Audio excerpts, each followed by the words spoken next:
नमस्कार, आपके साथ मैं हूं ज्योत्सना बेदी। आयुर्वेद के खास हेल्थ शो संजीवनी में आप सभी का बहुत स्वागत है। लाइफ में हमेशा रहे ऑल इज वेल, इसी तमन्ना के साथ हम हर रोज अपने शो संजीवनी में किसी एक परेशानी या बीमारी की चर्चा करते हैं और आपकी तकलीफों का आयुर्वेदिक निदान भी आपको बताते हैं। और इसमें रोज की तरह आज भी हमारा साथ देंगे विश्व प्रसिद्ध आयुर्वेदाचार्य डॉक्टर प्रताप चौहान। डॉक्टर साहब, आपका बहुत बहुत स्वागत है। Thank you very much. गर्भावस्था में महिला को बेहतर खान पान के साथ साथ अच्छी देखभाल की भी जरूरत होती है। ये वो समय होता है जब उसके भीतर एक जिंदगी पल रही होती है। प्रेगनेंसी के दौरान होने वाली एक छोटी सी गलती माँ और बच्चे के लिए खतरनाक साबित हो सकती है। वहीं जानकारी के अभाव में और क्रेविंग के चलते महिलाएं कुछ ऐसी चीजें खाने लगती हैं जो उनकी सेहत को नुकसान पहुंचा सकती है। आज संजीवनी में डॉक्टर चौहान से प्रेगनेंसी से जुड़ी कुछ छोटी मगर काम की बात जानेंगे जो आपको और आपके बच्चे को स्वस्थ रखने में मददगार साबित होंगी। इसके साथ ही संजीवनी टिप्स में डॉक्टर साहब से हम जानेंगे जलने पर ट्राई करें ये खास टिप्स। क्या टिप्स हैं डॉक्टर साहब आपको बताएंगे, लेकिन उससे पहले प्रेगनेंसी से जुड़ी खास जानकारी आपको डॉक्टर साहब देंगे।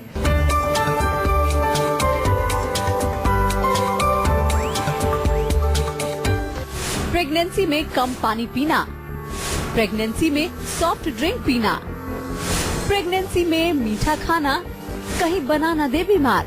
प्रेगनेंसी में रखना चाहते हैं अपना और अपने बच्चे का ख्याल। चलिए तो डॉक्टर साहब के साथ हम चर्चा की शुरुआत कर लेते हैं। डॉक्टर साहब, प्रेगनेंसी का फेज एक बहुत ही महिला के लिए, बच्चे के लिए, क्या पूरे परिवार के लिए बहुत इंपॉर्टेंट होता है जी। आर्टिफिशियल शुगर जो होती है और उससे जो बनी चीजें होती हैं, ड्रिंक्स हो गई, उसका जब सेवन करती हैं महिलाएं तो क्या ये नुकसानदायक होती हैं? देखिए, कोई भी चीज जो है अगर आप नेचुरल रूप में लेंगे तो definitely it is better than artificial. ये तो सिंपल सी बात है। लेकिन प्रेगनेंसी की हम बात करें स्पेशली, तो उसमें हमें एक्स्ट्रा केयरफुल इसलिए रहना पड़ता है कि हम कोई ऐसी आर्टिफिशियल चीजें ना लें, सिंथेटिक चीजें ना लें, क्योंकि बच्चा हमारा जो है अंदर वो डेवलप हो रहा है। अभी बच्चा, उसका शरीर बड़ा नाजुक है, अभी उसकी ग्रोथ शुरू हुई है, अंदर बनना शुरू हुआ है। वो उसका सिस्टम बिल्कुल नया है। The system is not expose to any chemicals, it's not expose to any kind of artificial things. तो नेचुरल चीजों को तो हमारा सिस्टम रिकॉग्नाइज करता है, उससे तो उसको फायदा मिलता है। और अगर हमें कुछ मीठा चाहिए तो चीनी खाएं, क्योंकि उसमें तो कैलोरीज भी चाहिए होती हैं। ऐसा थोड़ी कि वहाँ उसको कोई वेट लॉस करने के प्रोग्राम चल रहा है। वहाँ पर प्रेगनेंसी में तो वेट गेन कराने के लिए डॉक्टर बोलते हैं, खाने के लिए बोलते हैं, क्योंकि अगर आपका वेट नहीं बढ़ेगा तो बच्चे को कहाँ से पोषण मिलेगा। तो इसलिए आपको ये चीजें अवॉइड करनी चाहिए और नेचुरल शुगर खाइए, गुड़ खाइए, और चीजें जो हमारी नेचुरल हैं उनका सेवन करिए। Of course if you are diabetic, अगर आपको शुगर है या कई बार प्रेगनेंसी में आपको डायबिटीज हो जाती है, तब आपको उसका ऑल्टरनेट देखना है। कुछ चीजें ऐसी जो कि उसमें आपको जो है फिर चीनी का वैसे ही परहेज आपको डॉक्टर बताएंगे, तो उस कंडीशन में एक अलग सिचुएशन है। बट नॉर्मली जो है आपको नेचुरल शुगर का ही सेवन करना चाहिए। अच्छा डॉक्टर साहब, कई महिलाओं को सॉफ्ट ड्रिंक और सोडा की बहुत ज्यादा लत होती है। जी जी। तो ऐसे में प्रेगनेंसी के फेज में अगर हम उसका सेवन करते हैं तो क्या ये भी हमारी सेहत के लिए खतरनाक है, हमारी और बच्चे की? बिल्कुल खतरनाक है, क्योंकि देखिए सोडा जो होता है या सॉफ्ट ड्रिंक्स होती हैं, उनमें कई सैकरीन होती है उसके अंदर, उसमें कई ऐसी चीजें होती हैं जो कि हम जिनको कहते हैं कि वो हमारे त्वचा के लिए, हमारे शरीर के लिए अच्छी नहीं है। केमिकल्स होते हैं। अब तो कई प्रकार के एक्सपेरिमेंट भी हुए हैं। तो अगेन नॉट रिक्वायर्ड। बच्चे के लिए बहुत हानिकारक है, मदर के लिए बहुत हानिकारक है। और अगर आपको पीना ही है, कुछ आपको ऐसी इच्छा होती है, तो नींबू पानी पियो। बहुत बढ़िया टेस्टी नींबू पानी बनता है, उसमें आपको जो है पोषण भी मिलेगा, विटामिन भी मिलेंगे। और कुछ आप घरेलू ऐसी चीजें ले सकते हैं, जूस ले सकते हैं, फ्रूट्स का जूस ले सकते हैं। पर ये जो है सॉफ्ट ड्रिंक, सोडा वोडा, ये नहीं चाहिए। वैसे हम तो हेल्दी लोगों को ही मना करते हैं। तो प्रेगनेंसी तो एक स्पेशल आपकी एक ऐसी स्टेट है जहां बिल्कुल आपको बहुत एक्स्ट्रा केयरफुल रहना है, क्योंकि केवल आप अपने लिए नहीं खा रहे हैं, बच्चे के लिए भी खा रहे हैं। तो आजकल बहुत सारे बच्चों में बाय बर्थ डिफेक्ट्स मिलते हैं। तो उसका मेन कारण यही होता है कि हम गलत सलत चीज खा रहे होते हैं प्रेगनेंसी में। तो ये बहुत इंपॉर्टेंट है। आपको अच्छा भोजन करना है, साफ सुथरा करना है, नेचुरल चीजों का सेवन करना है। अच्छा, जीरा खाने को कहा जाता है प्रेगनेंसी के दरमियान महिलाओं को, ऐसा क्यों कहा जाता है? जीरा खाना क्यों इम्पोर्टेंट है? क्योंकि बेमिसाल औषधि की तरह जी, इसको कहा गया है। जीरा, देखिए जीरा भी खाते हैं, जीरे का पानी भी पीने को बोलते हैं क्योंकि वो डाइजेशन के लिए बहुत अच्छा है। कॉन्स्टिपेशन अगर है, कई बार गैस वगैरह होती है, कब्ज हो जाती है, कई बार ब्लोटिंग हो जाती है प्रेगनेंसी के दौरान, तो उसके लिए बहुत अच्छा है। इतना ही नहीं, आपकी बॉडी में जो है टॉक्सिन्स को बाहर निकालता है, डिटॉक्सिफाई करता है, यूरिनरी सिस्टम को भी साफ करता है। आपने सुना होगा, कई बार अपने शो में हम बताते हैं कि कोई यूरिनरी इन्फेक्शन हो जाए, किडनी में कोई प्रॉब्लम, तो जीरे का पानी या धनिया का पानी हम पीने के लिए बताते हैं। और इसमें जो है कुछ ऐसे तत्व भी पाए जाते हैं जो पोषण भी देते हैं। अनीमिया में भी इसका प्रयोग किया जाता है, खून बनाने के लिए भी इसमें जो है कुछ ऐसे तत्व हैं जो आपकी बॉडी में खून बनाने का काम करते हैं। तो इसलिए जीरा जो है अच्छा है और एक अच्छा स्पाइस है, फ्लेवरिंग भी होती है। कई बार प्रेगनेंसी के दौरान जो है वोमिटिंग वाला मूड होता है, कई बार उल्टी आती है, तो जीरा थोड़ा फ्लेवर भी देता है, टेस्ट भी आता है, इसलिए उससे मन भी अच्छा हो जाता है। बिल्कुल, हम लोग बिल्कुल डॉक्टर साहब जिस तरह मॉडर्न हो गए हैं, लेकिन कुछ पुरानी चीजें ऐसी हैं जो आज भी हमारे शरीर के लिए, स्वास्थ्य के लिए बहुत ज्यादा फायदेमंद है। बिल्कुल, और वो साइंटिफिक है। बिल्कुल। अच्छा, सेब की क्या इम्पोर्टेंस है, क्योंकि सेब भी खाने को कहा जाता है। देखिए, सेब तो वैसे हेल्थ के लिए अच्छा ही कहते हैं सभी लोग। आपने सुना होगा Apple a day keeps the doctor away, ये तो बहुत पुरानी कहावत है। क्यों? उसमें न्यूट्रिशन बहुत है, पावर फूड इसको बोलते हैं। और प्रेगनेंसी में पावर एनर्जी तो बहुत चाहिए, समय समय पर उसको कुछ खाते रहने के लिए डॉक्टर भी बोलते हैं। सेब के अंदर जो है अगेन आयरन भी होता है, उसमें थोड़ा कैल्शियम भी होता है, हड्डियों के लिए बहुत अच्छा है, खून बनाने के लिए बहुत अच्छा है। सेब जो है इजीली डाइजेस्टेबल है आपके पेट, क्योंकि कुछ फाइबर भी होता है उसमें, तो डाइजेस्टिव सिस्टम के लिए भी अच्छा है। तो इसलिए प्रेगनेंसी में डेफिनेटली सेब भी खाना चाहिए, खजूर खाना चाहिए, किशमिश खानी चाहिए, बादाम भिगो करके खाना चाहिए। सारे नेचुरल जितने भी हमारे जो एनर्जी बूस्टर्स हैं, जिनको कि हम बार बार अपने शो में भी जिक्र करते रहते हैं, उनका सेवन जरूर करना चाहिए। अखरोट ऊर्जा का एक बहुत बड़ा सोर्स है जो पोषण संबंधी जरूरतों को पूरा करने का काम करता है। अखरोट का सेवन माँ और बच्चे दोनों के लिए कितना फायदेमंद है, डॉक्टर साहब से हम जान लेते हैं। डॉक्टर साहब, अखरोट तो देखिए ब्रेन के लिए हम बार बार बताते हैं अपने शो में भी, इसमें एंटीऑक्सीडेंट्स होते हैं, ओमेगा 3 फैटी एसिड्स इसमें होते हैं, नर्वस सिस्टम के लिए बहुत अच्छा है, ब्रेन के लिए बहुत अच्छा है, मेमोरी के लिए बहुत अच्छा है। इसलिए जो है, जो प्रेग्नेंट लेडीज हैं, बच्चे का भी ब्रेन डेवलप हो रहा है, बच्चे के अंदर भी काफी सारे नर्वस सिस्टम से रिलेटेड हमें स्पेसिफिक कुछ पोषण चाहिए, तो अखरोट का सेवन करना चाहिए। मैं तो बल्कि यहाँ तक बताता हूँ कि अखरोट को भिगो करके खाएं तो ज्यादा अच्छा है। उसकी थोड़ी हीट, छोटी मोटी जो उसमें गर्मी होती है, वो निकल जाती है। हार्ट के लिए बहुत अच्छा है, कोलेस्ट्रॉल को भी ठीक करता है, और भी कई सारे काम अखरोट करता है, लेकिन ज्यादा मात्रा में नहीं खाना है। 4-5 अखरोट से ज्यादा एक दिन में नहीं खाना चाहिए। ज्यादा खाने से भी प्रॉब्लम बढ़ जाती है, नुकसान हो जाता है उससे। अच्छा डॉक्टर साहब, कुछ दिनों पहले आपने शो में बताया था कि प्लास्टिक के बर्तनों में खाना तो खैर सबके लिए ही नुकसानदायक है। जी।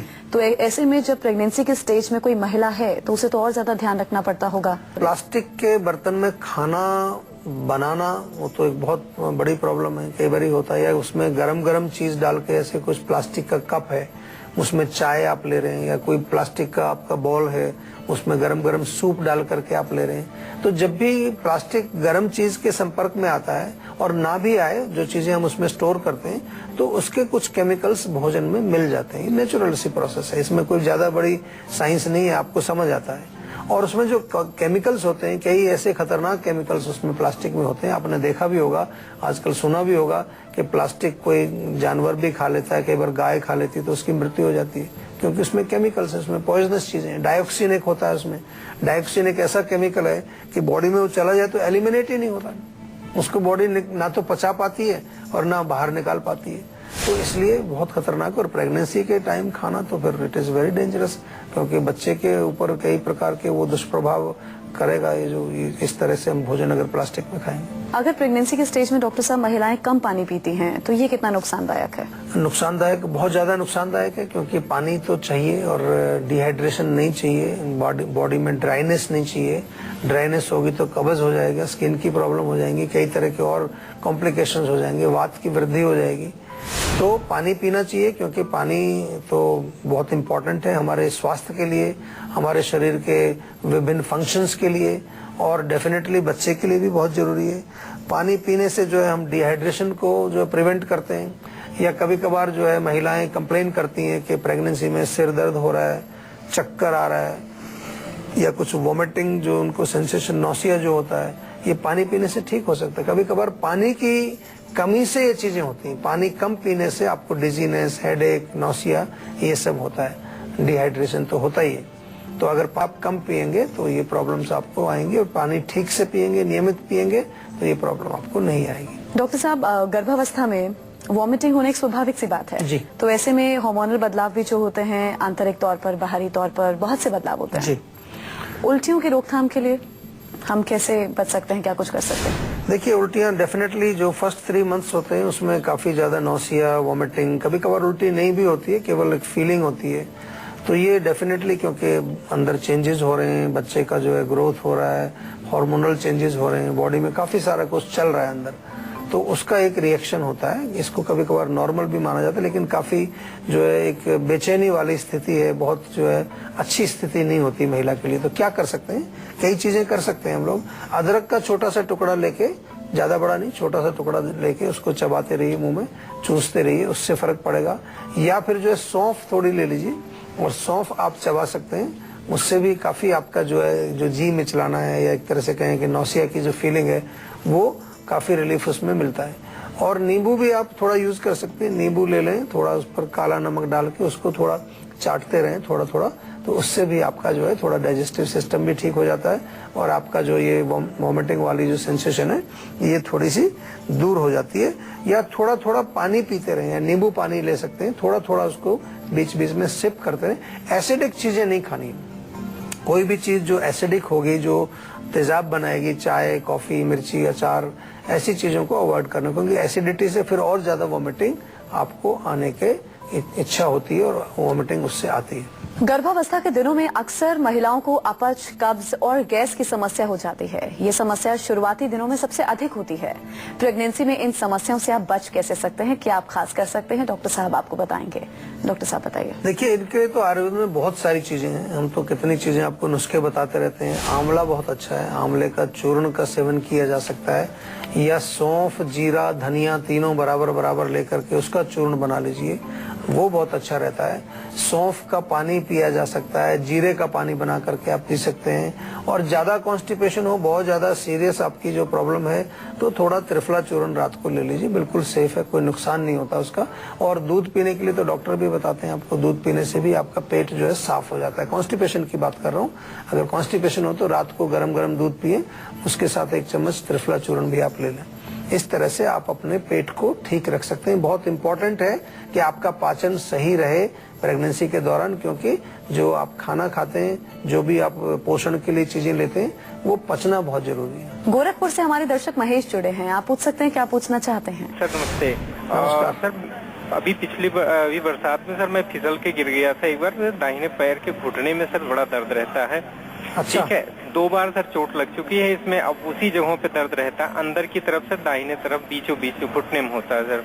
तो कोई एक्सरे वगैरह कराया आपने? नहीं, एक्सरे सर मैंने डॉक्टर को दिखाया था वहाँ पे, तो उन्होंने कहा कि भाई एक्सरे कराओ, कराया तो नहीं, कहा लीगामेंट नहीं, उसमें क्या होता है ना कि देखिए, घुटने के आगे के हिस्से में चोट लगी है, गिर पड़े हैं आप, तो एक वहाँ छोटी सी हड्डी होती है, कई बार हड्डी में कोई हेयर लाइन फ्रैक्चर आ जाता है, दिखाना चाहिए, एक्सरे जरूर कराना चाहिए। लेकिन मैं आपको इसके लिए एक इलाज बताता हूँ, बहुत बढ़िया इलाज है। एक तो आप थोड़ा सा गुड़ ले लीजिए, उसको गर्म करें फ्राई पैन में, थोड़ा तेल डाल लीजिए ताकि चिपकेगा नहीं ज्यादा, और उसमें हल्दी डाल करके उसका एक पेस्ट बनाइए। वो पेस्ट वहां पर आप बांध लीजिए रात को सोने से पहले, हल्का सा गरम गरम बांधिए, और सुबह उसको आप खोल दीजिए। सुबह जब खोलेंगे उसके पश्चात आपको थोड़ा सा गर्म पानी, नमक मिला करके उससे सिकाई करेंगे, और तेल, कोई भी तेल ले लीजिए, तिल का तेल या जीवा का एक पेन काम ऑयल इजीली मिलेगा आपको, उससे मालिश करके, और फिर एक क्रेप बैंडेज टाइप की जो सॉफ्ट पट्टी होती है वो आप उसमें बांध लीजिए। ये 7-8 दिन लगातार करिए। रात को सोते समय हल्दी वाला दूध पीना है आपको, दूध में थोड़ी हल्दी डाल के पी लीजिए, तो आपकी चोट जो है वो ठीक हो जाएगी, दर्द भी ठीक होगा। छोटी छोटी सी चीजें हैं जिनको कि हमें अपने जीवन में अपनाना है, और आप देखेंगे कि ये कितना चमत्कार करती हैं। कई बार हम जो है इन छोटी सी चीजों को नहीं जो है पालन कर रहे होते हैं, और 50 तरह की हम बड़ी बड़ी चीजें कर रहे होते हैं। तो जो हमारी मेन कॉज है जो हमारे रोग का, उस पर हमें काम करना चाहिए। राजस्थान से जयवीर जुड़े हैं जी, आप पूछ सकते हैं, क्या पूछना चाहते हैं? नमस्कार डॉक्टर जी। नमस्कार जी। डॉक्टर जी, मेरे लेफ्ट हैंड में काफी दर्द होता है। अच्छा। जी। लेफ्ट हैंड में, हाँ। हाथ के अंदर? हाँ जी, हाथ के अंदर। और टांग में भी होता है क्या? टांग में नहीं तो सिर्फ हाथ में होता है। अच्छा, आपकी गर्दन से शुरू होता है दर्द? कहाँ से शुरू होता है? पीछे नेक से। अच्छा, देखिए होता क्या है कि पीछे नेक में जब हमारी मसल स्टिफ हो जाती है, जिसको कि कई बार डॉक्टर लोग सर्वाइकल भी बोल देते हैं, तो उसके कारण जो है कोई नस दब जाती है और वो पूरा आपके बाजू में पेन आता है। तो इसमें एक चीज तो आपको करनी है, गरम तिल का तेल हल्का सा गरम करके, चाहे तो उसमें थोड़ा लहसुन, अजवाइन और अदरक उबाल लीजिए, बहुत अच्छा नुस्खा बन जाएगा आपका। उस तेल से जेंटल मालिश करें, गर्दन में भी करें, बाजू में भी करें, रोज करनी है, रात को करेंगे तो अच्छा रहेगा। और दूसरा जो है, ठंड से बचाएं उसको। जैसे कई बार बहुत ज्यादा ठंडा एसी का कमरा है या बहुत डायरेक्ट हवा उसमें पंखे की या किसी चीज की लग रही है, उससे बचाना है आपको। कोशिश ये करें कि आप जो है कुछ ऐसा उसमें उपचार करें कि जैसे सिकाई का प्रबंध अगर हो जाए या भाप लगाने का प्रबंध हो जाए। और जब दिन में भी आप ऑफिस वगैरह में होते हैं, कभी कभार उस जगह को, गर्दन की जगह को थोड़ा दबा के उसमें जेंटल मालिश कर लें। और ज्यादा तकलीफ है तो हमारे यहाँ पंचकर्म की चिकित्सा है बहुत अच्छी, ऐसे रोगों का बिल्कुल जड़ से ठीक होता है।